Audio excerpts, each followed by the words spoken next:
अगर डिक्शनरी में फ्रस्ट्रेशन शब्द ढूंढें तो आपको शायद किसी रूबिक्स क्यूब की तस्वीर दिखे। कुछ तेज दिमाग वाले लोगों को इसे सॉल्व करने में केवल 5 सेकंड लगते हैं, जबकि कुछ लोग लाख कोशिशों के बाद भी इसे सॉल्व नहीं कर पाते। लेकिन क्या हो अगर मैं आपसे कहूं कि कोई भी सिर्फ एक सिंगल एल्गोरिदम के साथ रूबिक्स क्यूब को सॉल्व कर सकता है। मैंने इसे खुद टेस्ट किया है और ये असल में बेहद आसान है। आइए इसे देखते हैं।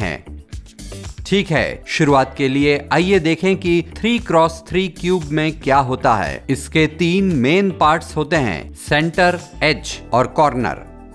ये समझने के लिए कि ये एल्गोरिदम कैसे काम करती हैं, आपको रूबिक्स क्यूब लिंगो सीखना होगा।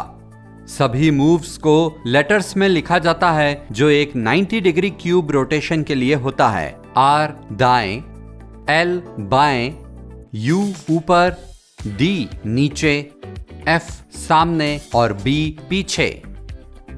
एपोस्ट्रोफी का मतलब है कि लेयर को 90 डिग्री से काउंटर क्लॉकवाइज घूमना चाहिए। नो एपोस्ट्रोफी का मतलब है कि ये 90 डिग्री क्लॉकवाइज घुमाना है। जब लेटर के साथ कोई नंबर होता है तो ये बताता है कि आपको इसे कितनी बार घुमाना है। आज इस एल्गोरिदम में हम केवल इस पीले जोन के साथ काम करेंगे। अब आप वीडियो को पॉज कर सकते हैं और रोटेशन की प्रैक्टिस कर सकते हैं। तो ये रही मेन एल्गोरिदम। आपके दाहिने हाथ के लिए ये R एपोस्ट्रोफी U एपोस्ट्रोफी और एक बार फिर R एपोस्ट्रोफी U एपोस्ट्रोफी होगा। यह आपके बाएं हाथ के ठीक अपोजिट है। L apostrophe U apostrophe L U और फिर L apostrophe U apostrophe L U। आइए देखें कि असल में ये कैसा दिखता है। दाएं हाथ की तरफ R एपोस्ट्रोफी U एपोस्ट्रोफी और एक बार फिर R एपोस्ट्रोफी U एपोस्ट्रोफी। अब बायां हाथ L apostrophe U apostrophe L U और फिर L apostrophe U apostrophe L U।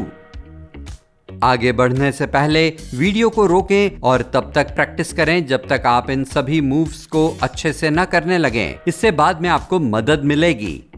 ठीक है, तो आप आज की एल्गोरिदम में 7 स्टेजेस से गुजरेंगे। पहली, बॉटम पर सफेद क्रॉस। दूसरी, बॉटम कॉर्नर्स। तीसरी, मिडिल लेयर। चौथी, पीला क्रॉस। पांचवी, टॉप लेयर। छठी, टॉप कॉर्नर्स। सातवीं, फाइनल गोल। पहली स्टेप, बॉटम पर सफेद क्रॉस को सॉल्व करें। यहाँ एक सफेद क्रॉस बनाना है और इसके किनारों को हर साइड में सही रंग के सेंटर के साथ अलाइन करना है। यहाँ मैं पहले इन्हें मिला दूंगा। चलिए अब शुरू करते हैं। शुरू करने के लिए आपको इस सीक्वेंस को बनाना होगा जो कुछ हद तक डेजी जैसा दिखता है। ये असल में बहुत आसान है और इसके लिए किसी खास एल्गोरिदम की जरूरत नहीं है। इसे खुद आजमाएं।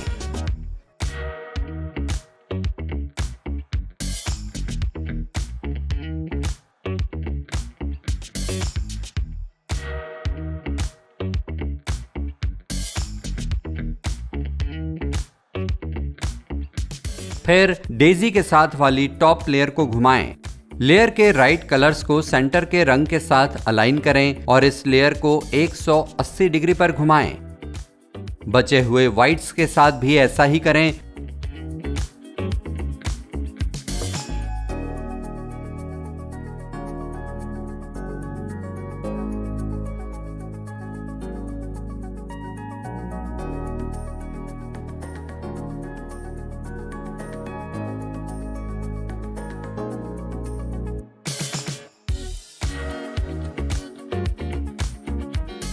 और इस तरह आपको नीचे एक सफेद क्रॉस मिलता है।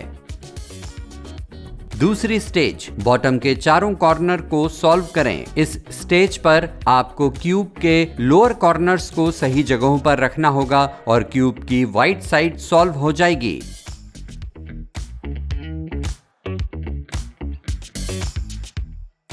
यहाँ आप अपने दाहिने हाथ के लिए उस R U R apostrophe U apostrophe algorithm का इस्तेमाल करेंगे। केवल क्यूब की टॉप लेयर को घुमाएं जिससे वो कॉर्नर मिले जिसका रंग बाकी की साइड्स के सेंटर के रंग जैसा हो, और एल्गोरिदम को तब तक यूज करें जब तक कि कॉर्नर सही जगह पर ना आ जाए।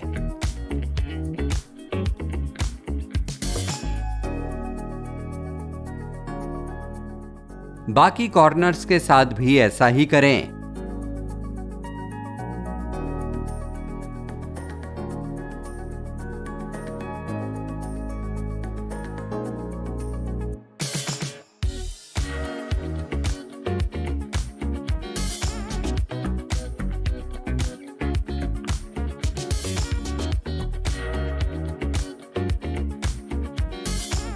इस स्टेज के आखिर में आपके पास सभी साइड्स पर छोटे अपसाइड टी होने चाहिए जो सेंटर पीस पर खत्म हो रहे हों।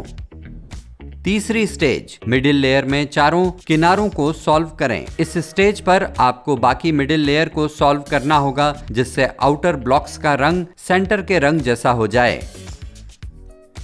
पहले केस में जिस लेयर के साथ आपको काम करना है वो टारगेट पोजीशन के टॉप पर बाईं ओर है। आपको इसे सही रंग से मिलाना है। आप इसे इस तरह कर सकते हैं। अपर पार्ट को बाईं ओर घुमाएं। दाहिने हाथ वाली एल्गोरिदम का इस्तेमाल करें। क्यूब को बाएं घुमाएं। बाएं हाथ वाली एल्गोरिदम यूज करें।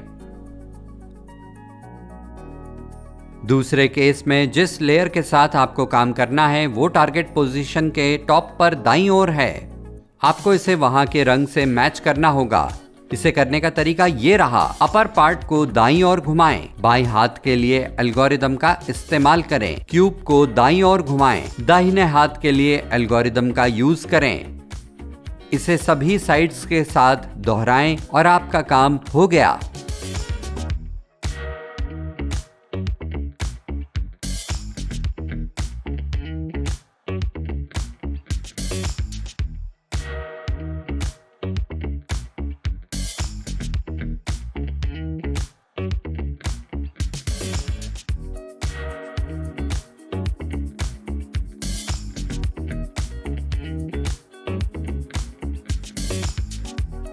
चौथी स्टेज, टॉप लेयर पर पीले किनारों को सॉल्व करें। सबसे पहले आपको क्यूब की पीली साइड पर एक पीला क्रॉस बनाना है।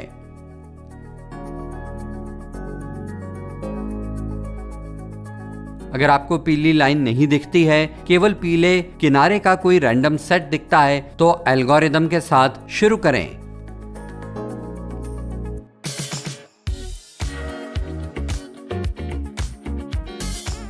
जैसे ही आप पीली लाइन देखते हैं, वही एल्गोरिदम इस्तेमाल करना शुरू करें।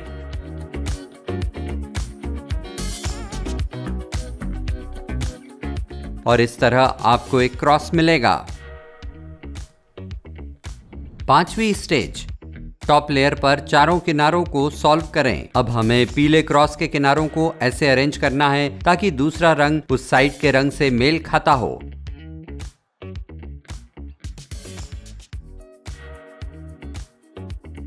आइए शुरू करें।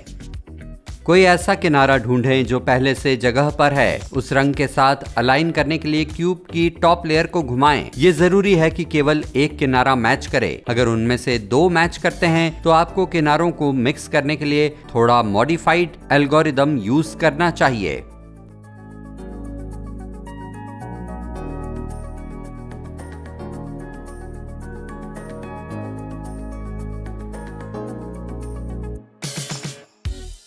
फिर से केवल एक किनारे को उस रंग से मेल खाना चाहिए। उस किनारे को अपने सामने रखें और उसी एल्गोरिदम का इस्तेमाल करें जब तक कि बचे हुए किनारे सही पोजीशन में न आ जाएं।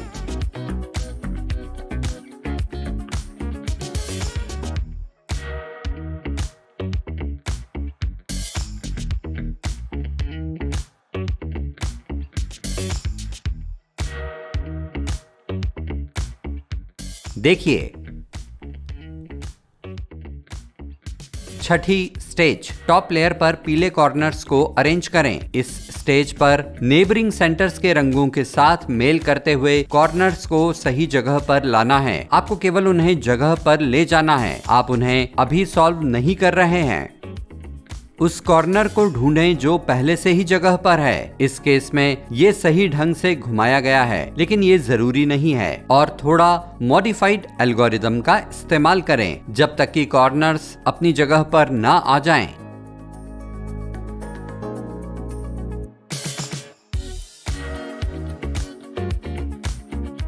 हो गया।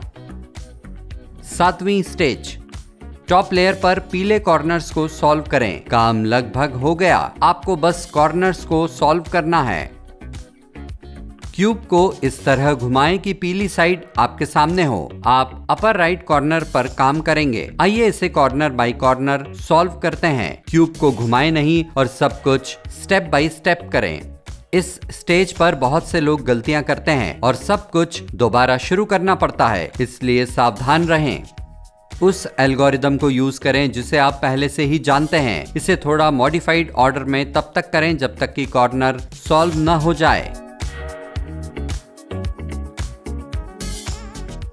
एक बार जब आप एक सॉल्व कर लें तो अगली पर जाने के लिए आपको फेस करने वाली साइड को घुमाकर उसी एल्गोरिदम का इस्तेमाल करें।